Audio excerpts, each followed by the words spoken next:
రాజకీయ వ్యభిచారం చేసే నా కొడుకులకు చెబుతున్నా, అక్కడ కూర్చొని కొంకులు కాసే నా కొడుకులకు, ఏం చేస్తావురా బాబిగాను?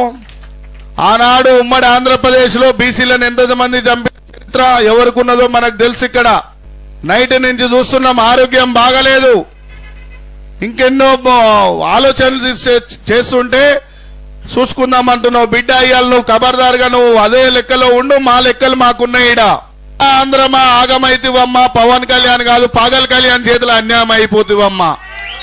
అంటున్నాడు, ఆడంటున్నాడు, ఈయన అంటున్నాడు, సినిమా యాక్టర్లు అంటున్నాడు. నేను మాట్లాడదలుచుకున్న శ్రీనివాస్ యాదవ్, నువ్వు తెలంగాణ నుంచి వచ్చావు, లోఫర్ యాదవా, ఏదో ఎలుగుబంటి పర్సనాలిటీ చేసుకుని నువ్వు ఎలుగుబంటిలో ఉన్నాడు, చూస్తున్నాడు పర్సనాలిటీ చూస్తాను నేను. చూడండి ఒకసారి, మీరు అందరూ చూడండి ఎలా ఉన్నాడో. నిజంగా పిల్లలు చూస్తే భయపడతారండి, చిన్న పిల్లలు నిజంగా చూస్తే భయపడే పరిస్థితిలో ఉన్నాడు. ఆడు మాట్లాడుతున్నాడు పవన్ కళ్యాణ్ గారి గురించి.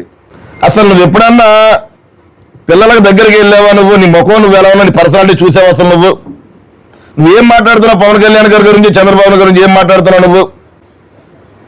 నువ్వు నోరు అదుపులో పెట్టుకోవాల్సిన అవసరం ఉంది చెప్తున్నా. అంటే ప్రతి ఊడు కూడా ఇదో ఫ్యాషన్ అయిపోయింది. పవన్ కళ్యాణ్ గారిని విమర్శిస్తే మనం ఏదో ఒక లీడర్ అయిపోతామో లేకపోతే హీరో అయిపోతామని అనుకుంటున్నారేమో. జాగ్రత్తగా ఒళ్ళు దగ్గర పెట్టుకుని మాట్లాడుకోండి.